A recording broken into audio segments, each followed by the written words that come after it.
Welcome back दोस्तों, कैसे हैं आप सब। आज की कहानी की शुरुआत में हम हिमी को देखते हैं जो अभी अपने एक्टिंग प्लेस पर होती है और वहाँ एक्टिंग करते हुए वो अपना अच्छे से परफॉर्मेंस दिखा रही होती है। पर वहाँ जब सभी ब्रेक पर जाते हैं तभी हिमी को पता चलता है कि जो उसे चाकू मारा गया था वो नकली नहीं बल्कि असली था। और वहाँ पर अब हिमी दर्द में तड़प रही थी। पर तभी वहाँ पर हिमी के हस्बैंड मिस्टर फू और उनके साथ सिया आती है जो सिया की बहुत ही अच्छी दोस्त हिमी थी। पर हिमी के लिए वो बिल्कुल भी अच्छी नहीं थी क्योंकि वो हमेशा से बस उसका फ़ायदा ही उठाते आई है। पर आज जब हिमी उस दर्द में तड़प रही थी तब वो मिस्टर फू से रिक्वेस्ट करती है कि उसे जल्द से जल्द हॉस्पिटल लेकर जाएं क्योंकि उसे जो चाकू लगी है वो नकली नहीं बल्कि असली था। पर वहाँ पर मिस्टर फू का चेहरा देखकर ही हिमी को पता चल जाता है कि ये सारा काम मिस्टर फू का ही था जिस पर वो इतना ज़्यादा भरोसा करती थी और वो उसके हस्बैंड थे।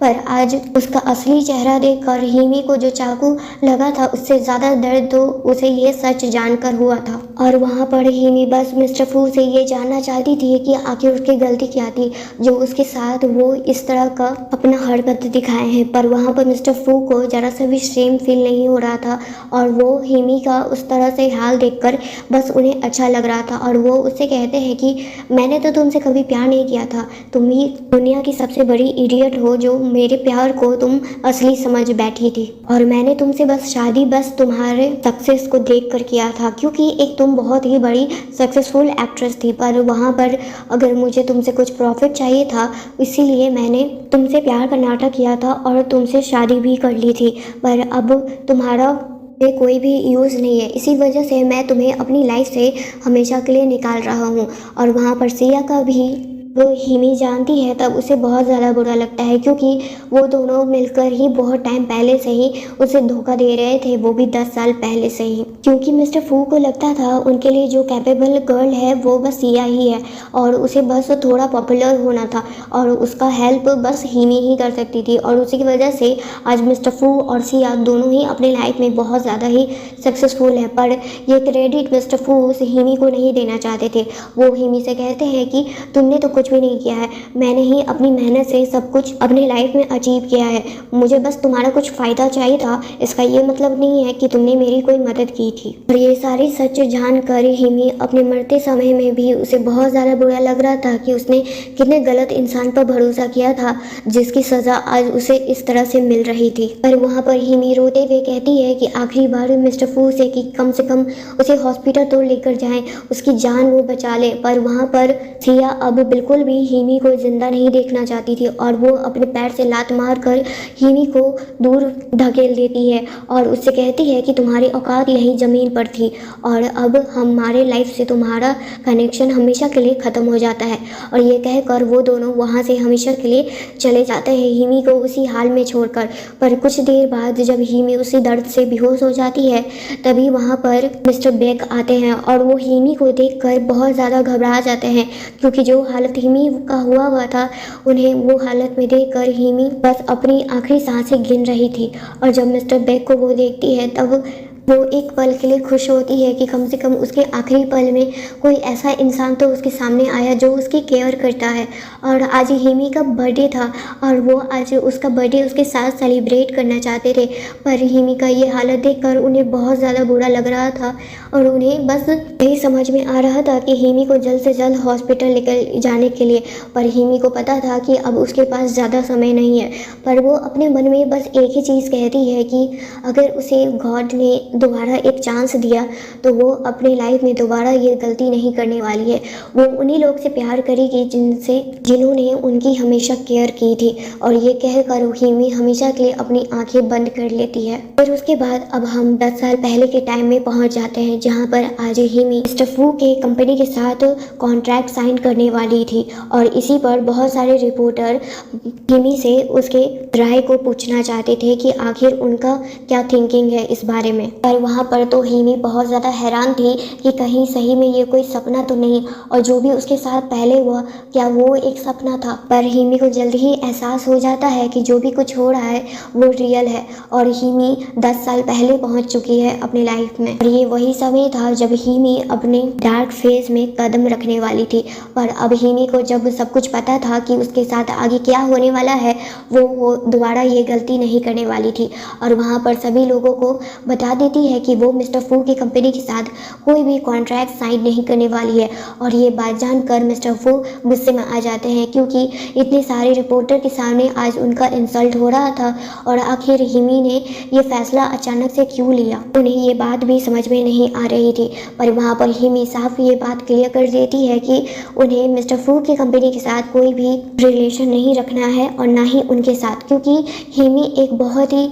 सक्सेसफुल एक्ट्रेस थी और उनके साथ साइन करने के लिए बड़ी बड़ी कंपनी मरे जा रही थी। पर यहाँ पर आज हिमी बस मिस्टर फू के प्यार में पड़कर उनके साथ वो कंपनी में साइन करने वाली थी। पर अब हिमी वो गलती नहीं करेगी, और वहाँ पर मिस्टर फू के मुंह पर उस पेपर को मारते हुए कहती है कि मैं तुम्हारे साथ कोई भी रिलेशन नहीं रखना चाहती हूँ। पर वहाँ पर सिया मिस्टर फू का साथ देते हुए हिमी पर गुस्सा करते हुए कहती है कि आखिर तुम मिस्टर फू के साथ ऐसा बिहेव क्यों कर सकती हो। पर वहाँ पर हिमी उन दोनों को इग्नोर करते हुए सारे रिपोर्टर को बता देती है कि आखिर मिस्टर फू और उसका रिलेशन क्या है, और साथ में सिया का रिलेशन मिस्टर फू के साथ क्या है। पर ये बात तो हिमी और मिस्टर फू के रिलेशन के बारे में सारे रिपोर्टर जानते थे, पर जब आज यहाँ पर रिपोर्टर्स को ये बात पता चली थी कि सिया मिस्टर फू और हिमी के बीच में आ रहे हैं, तब ये बात उनके लिए एक बहुत ही बड़ी न्यूज़ बन जाती है, और साथ ही गॉसिप वाली बात भी हो जाती है। पर वहाँ पर मिस्टर फू अपने मामले को संभालते हुए कहते हैं कि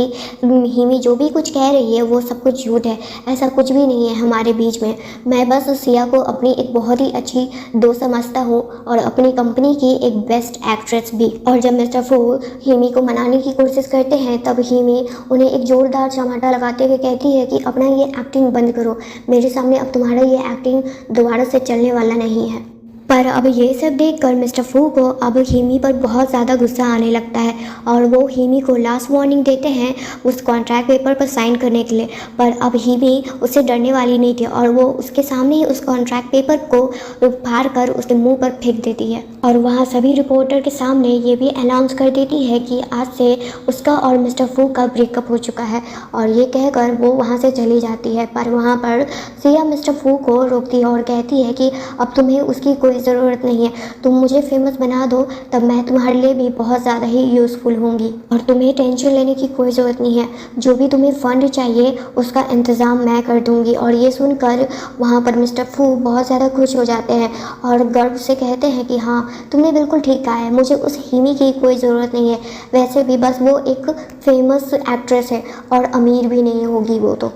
मिस्टर फू को हिमी के बारे में उसे कुछ भी नहीं पता था कि वो आखिर कितनी ज़्यादा ही अमीर है। और अब हिमी को उसके घर पर देखते हैं, जहाँ पर उसके डैड का मूड थोड़ा अच्छा नहीं था, पर वो अपने डैड के मूड को ठीक करने के लिए उनसे उनका सबसे फेवरेट चीज़ बताती है। पर उससे पहले वो ये मोमेंट भी याद करती है कि अपने पास्ट लाइफ में मिस्टर फू के लिए उसे बहुत ज़्यादा पैसे चाहिए थे ताकि वो अपनी कंपनी में इन्वेस्ट कर सके, और इसी वजह से जब उसके डैड वो पैसे देने से मना कर देते हैं, तब हिमी अपनी जान देने का धमकी देने लगती है, जिसकी वजह से उनके डैड को हिमी का हर एक बात मानना पड़ता था। पर अब जब इस बार हिमी को सब कुछ सच पता है, तब वो अपने डैड को ऐसा कुछ भी फील नहीं करवाएगी जिससे उनके डैड को हर्ट हो। और यहाँ पर आज हिमी ये भी बात बता देती है कि उसने मिस्टर फू के साथ ब्रेकअप कर लिया है, और ये बात सुनकर वहाँ डैड बहुत ज़्यादा खुश होते हैं कि फाइनली हिमी ने अपनी लाइफ में कुछ अच्छा फैसला लिया है। फिर उसके बाद हिमी वहाँ से सीधे एक यूनिवर्सिटी में जाती है जो उस शहर का सबसे बड़ा यूनिवर्सिटी था। पर वहाँ पर वो आज मिस्टर बेक से मिलने के लिए आई हुई थी, क्योंकि मिस्टर बेक उसका यूनिवर्सिटी के एक प्रोफेसर थे। और वहाँ पर हिमी आते ही मिस्टर बेक को गले लगा लेती है, और वहाँ जितने भी स्टूडेंट थे वो हिमी को देखते ही पहचान लेते हैं कि आखिर वो कौन है। पर वहाँ पर मिस्टर बेक हिमी को उस तरह से देखकर उन्हें उनका टेंशन होने लगता है कि कहीं उन्हें ठंड न लग जाए, इसी वजह से वो अपना जैकेट हिमी को दे देते हैं। और आज भी हिमी मिस्टर बेक का ये केयर देखकर उन्हें बहुत ज़्यादा ही अच्छा लग रहा था, और वहाँ जितने भी स्टूडेंट हैं उन सबको जानना था कि आखिर मिस्टर फू आखिर उनका रीज़न क्या था उनसे दूर होने का। पर यहाँ पर हिमी बता देती है सारे स्टूडेंट को कि वो मिस्टर बेक से प्यार करती है और मिस्टर फू के साथ बस वो एक कॉन्ट्रैक्ट रिलेशनशिप में थी, उनके बीच में कोई भी फीलिंग्स नहीं थी। और यहाँ पर मिस्टर बेक को उनके स्टूडेंट बहुत ज़्यादा ही पसंद करते थे और ये बात सुनकर उन्हें अच्छा लगता है कि हिमी एक राइट पर्सन को अपनी लाइफ में ला रही है, क्योंकि मिस्टर बेक और हिमी दोनों ही एक दूसरे से एंगेज्ड होते हैं। और उसी रात को देखते हैं जब मिस्टर बेक को हिमी उन्हें एक जैकेट गिफ्ट कर रही थी, तब मिस्टर बेक उस जैकेट को देखकर उदासी मन से कहते हैं कि अगर ये जैकेट किसी और का गिफ्ट पहले था और वो इंसान नहीं लिया, तभी इसका मतलब ये नहीं है कि तुम ये गिफ्ट मुझे लाकर दोगी। जिस पर हिमी उनसे कहती है कि ये गिफ्ट मैंने ही पर्सनली तुमसे तुम्हारे लिए ही लिया है। और ये बात सुनकर मिस्टर बेक को बहुत अच्छा लगता है और उसी तरह से वो दोनों जब बात कर रहे होते हैं तभी वहाँ पर मिस्टर फू आते हैं और वो हिमी को वार्न कर रहे थे कि उन्हें उनके लाइफ में वापस आ जाना चाहिए, क्योंकि अगर उनका ये ड्रामा ख़त्म हो चुका है तब वो उन्हें माफ़ करने के लिए रेडी हैं। पर यहाँ पर मिस्टर फू को शायद एक गलतफहमी हो गई थी कि हिमी ने जो भी वहाँ प्रेस कॉन्फ्रेंस में कहा है बस वो एक नाटक है। पर यहाँ पर हिमी दोबारा क्लियरली उसे बता देती है कि वो कोई नाटक नहीं कर रही थी, वो उसके साथ अब नहीं रह सकती है, इसलिए अपनी लाइफ में वो आगे बढ़ रही है। और वो अच्छे से जानती है कि मिस्टर फू किस टाइप के इंसान हैं। पर मिस्टर फू को इस बात से भी बुरा लग रहा था कि मिस्टर बेक जैसे इंसान के लिए हिमी उन्हें छोड़कर जा रही है,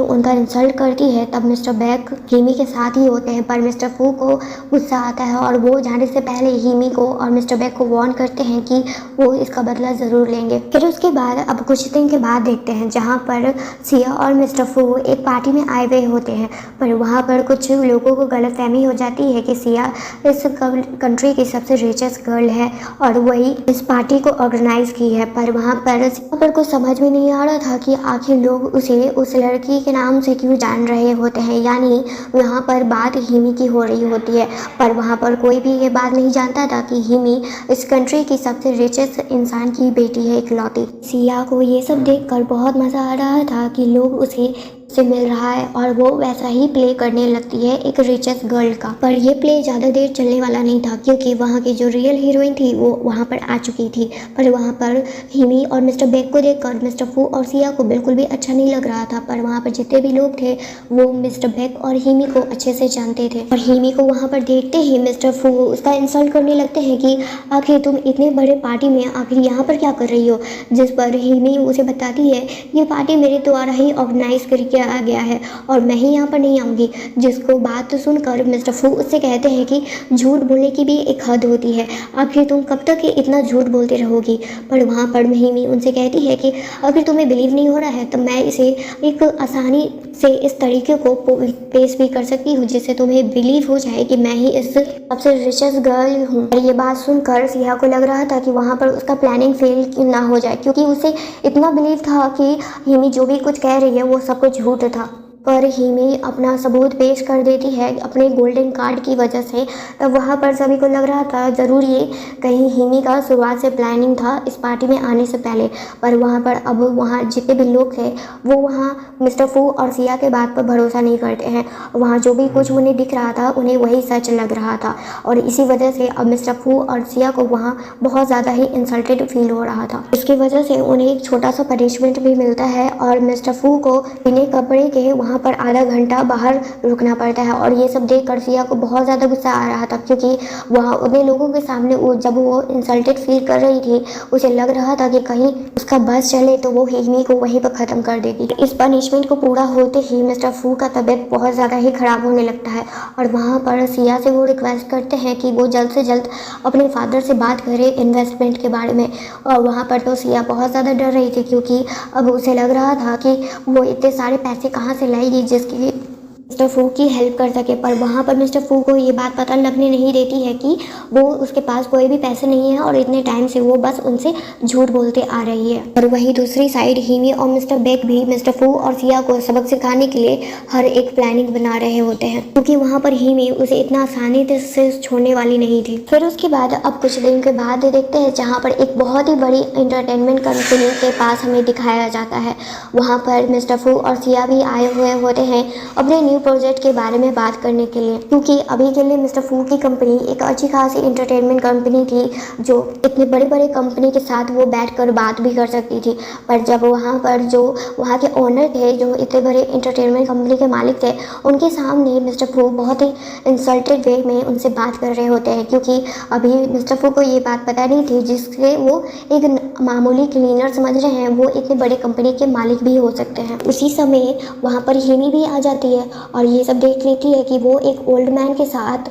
इतना बदतमीजी तरीके से बात कर रहे हैं। ये चीज़ देखकर हिमी को बिल्कुल भी पसंद नहीं आती है और वहाँ पर वो मिस्टर फू को अच्छे से सबक सिखाती है, पर मिस्टर फू अपना मूड ख़राब नहीं करना चाहते थे ज़्यादा, और इसी वजह से वो वहाँ पर उन लोगों को छोड़कर चले जाते हैं आगे के लिए। पर वहाँ पर मिस्टर बेक वहाँ उस आदमी को अच्छे से जानते थे और दोनों ही एक दूसरे को ऐसा लग रहा था जानकर कि वो एक दूसरे को अच्छे से कि बहुत टाइम पहले से ही जान रहे थे। और हिमी का नेचर देखकर वो ओल्ड मैन को बहुत ज़्यादा ही अच्छा लगता है। और अब अंदर देखते हैं जहाँ पर मीटिंग रूम में जब फाइनली मीटिंग सक्सेस हो जाती है, तब मिस्टर फू को वो प्रोजेक्ट मिल जाता है और ये देखकर वहाँ पर हिमी को बिल्कुल अच्छा नहीं लगता है, क्योंकि ये प्रोजेक्ट हिमी को इसलिए नहीं मिलता है क्योंकि अभी उसके बारे में बहुत ज़्यादा ही गॉसिप चल रही थी, जिसकी वजह से उन्हें ये प्रोजेक्ट देना उनके लिए रिस्की हो सकता था। पर जैसे ही वहाँ के मालिक आते हैं, वो इस प्रोजेक्ट को साफ इनकार कर देते हैं और मिस्टर फू और सिया को वहाँ बहुत उनका बदतमीजी के बारे में सभी लोगों को बताते हैं कि कितने बदतमीज लोग हैं ये लोग,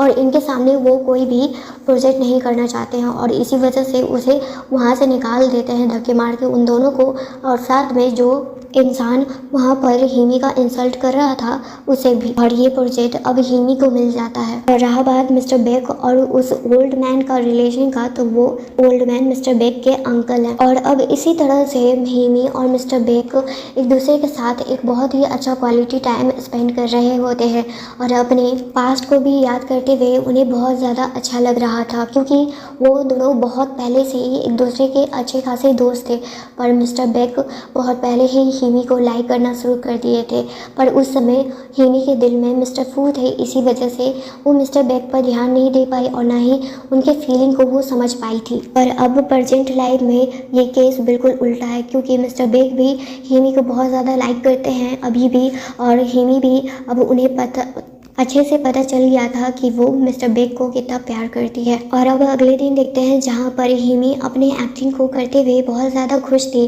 पर तभी वहाँ पर जब मिस्टर फू आते हैं तब उनका मन ही दिन का शुरुआत करने से होता है जब वो हिमी को पहचान कर सके। पर अब मिस्टर बेक ये ज़रा सा भी देख नहीं सकते थे, इसीलिए वो डायरेक्टर से बोलते हैं कि इस कंपनी की जो भी एक्ट्रेस होगी या एक्टर होंगे उसे तुम हायर नहीं करोगे। और ये सुनकर वहाँ पर मिस्टर फू को बहुत ज़्यादा गुस्सा आता है और साथ में सिया को भी, क्योंकि एक पल में ही उन दोनों का नौकरी उस जगह से चल गया था जहां पर वो इतने बड़े फिल्म का एक्टिंग कर रहे थे। पर अभी भी मिस्टर फू को इस बात का घमंड था कि सिया उनके साथ है जो इस कंट्री की सबसे रिचेस्ट गर्ल है, और इसी वजह से वो हिमी को ज़रा सा भी सीरियसली नहीं ले रहे थे और ना ही उन्हें इस बात का अंदाज़ा था कि वो कितनी बड़ी गलती करते आए हैं। पर वहाँ पर अपने घमंड में मिस्टर फू तुरंत सिया को बता देते हैं कि वो आज से उनकी गर्लफ्रेंड है और उससे वो जल्द ही शादी करने वाले हैं। पर यह सब सुनकर हिमी को लग रहा था कि लगता है मिस्टर फू अपना कुआं खुद ही खोद कर उसमें जाकर बस जाएंगे। फू के जाने के बाद सिया वहाँ अपने कज़न को कॉल करती है और उससे पूछती है कि आखिर इस गर्ल के बारे में। पर वहाँ पर उसके कज़न कुछ बताते हैं जिससे उसे लगता है कि उसका फांडा जल्दी फूटने वाला है या उसके नए प्लानिंग की वजह से उसकी लाइफ बदल जाएगी। पर उससे पहले वो हिमी को सबक सिखाना चाहती थी, यानी उसके दिमाग में एक बहुत ही बड़ा प्लानिंग चल रहा था उसे जान से मारने का। उस प्लानिंग में मिस्टर फू भी उसका साथ देते हैं, क्योंकि अब वो उससे बहुत ज़्यादा ही परेशान हो चुके थे। इसी वजह से वो दोनों मिलकर हिमी को रास्ते से टपकाना चाहते थे। और ये उसी दिन शूटिंग होने वाला था जब हिमी अपने रोड साइड के शूटिंग को करने वाली थी। पर कहीं ना कहीं मिस्टर बेक को पता चल गया था कि हिमी के साथ कुछ बुरा होने वाला है, और वहीं दूसरी साइड मिस्टर बेक जब हिमी के साथ थे तब उधर मिस्टर फू और सिया उस कंपनी के सबसे बड़े रिचेस्ट पर्सन से मिलने के लिए आए हुए थे वो लोग। और वहाँ पर मिस्टर फू को लग रहा था कि जिस इंसान से वो अपने आप को इंट्रोड्यूस करा रहे हैं वो सिया के डैड हैं, पर जल्दी उस बात को उनके सामने वो बात उन्हें पता चल जाती है कि जिसे वो सिया के डैड समझ रहे थे वो कोई और नहीं बल्कि हिमी के डैड है। और वहाँ पर बाजी देखते ही सिया तो मिस्टर फू को ऐसा नीचा दिखाती है जैसे वो उन्हें कभी जानती ही नहीं थी। और इन सारी बातों को जानकर वहाँ पर मिस्टर फू को बहुत ज़्यादा गुस्सा आ रहा था सिया पर, क्योंकि वहाँ पर डैड को तो अब पता था कि मिस्टर फू और हिमे के बीच में कुछ भी नहीं है और इसी बात से वो रिलैक्स थे। पर वहाँ पर जब मिस्टर फू जब उन्हें कुछ भी पता नहीं थी तब वो हिमी का बहुत ज़्यादा ही इंसल्ट कर रहे थे। और जैसे ही उन्हें पता चलता है कि हिमी उस इंसान की बेटी है जो इंसान उसके सामने खड़े हैं, तब वो अपना औकात देख लेते हैं और वो तुरंत डैड से माफ़ी भी मांगते हैं। पर अब जैसे ही हिमी के बारे में उन्हें पता चलती है वहाँ पर वो मिस्टर फू को एक जोरदार चमाटा खींच कर लगाते हैं और जाने से पहले वो उसे वार्न भी करते हैं कि अगर उनकी बेटी को कुछ भी हुआ तो वो उसे ज़िंदा नहीं छोड़ेंगे, ना ही उसकी लाइफ को और ना ही उसके करियर को। वहीं दूसरी साइड सही टाइम पर हिमी को मिस्टर बेक बचा लेते हैं, पर वो दोनों बहुत ज़्यादा ही घायल हो चुके थे। और अब हॉस्पिटल में देखते हैं जहां सही टाइम पर दोनों को लाया गया था और उनका इलाज होने की वजह से वो दोनों अब खतरे से बाहर थे, पर अभी भी मिस्टर बेक होश में नहीं आए थे। और वहीं पर जब सिया माफ़ी मांगने आती है हिमी से और मिस्टर फू के बारे में बुराई कर रही थी क्योंकि बस उसे अपनी जान बचानी थी और अपने करियर को बचाना था, पर वहाँ पर हिमी अब ये बर्दाश्त नहीं कर सकती थी कि कोई भी उसे तो इतना परेशान कर ही रहे थे और अब उनके बीच में मिस्टर बेक को भी ले आए थे जो उनका एक प्यार था जिनसे वो इतना ज़्यादा प्यार करती थी और ये चीज़ वो बिल्कुल भी बर्दाश्त नहीं कर सकती थी। और इसी वजह से वहाँ पर जब मिस्टर फू भी माफ़ी मांगने आते हैं और वो दोनों यानी मिस्टर फू और सिया एक दूसरे पर इल्ज़ाम लगा रहे थे, तब वो उनका तमाशा ये सुनना नहीं चाहती थी और उन दोनों को अच्छे से जेल की हवा खिलाने के लिए उन्हें पुलिस के हवाले कर देती है। और अब कुछ दिनों के बाद का टाइम देखते हैं जहाँ पर मिस्टर बेक और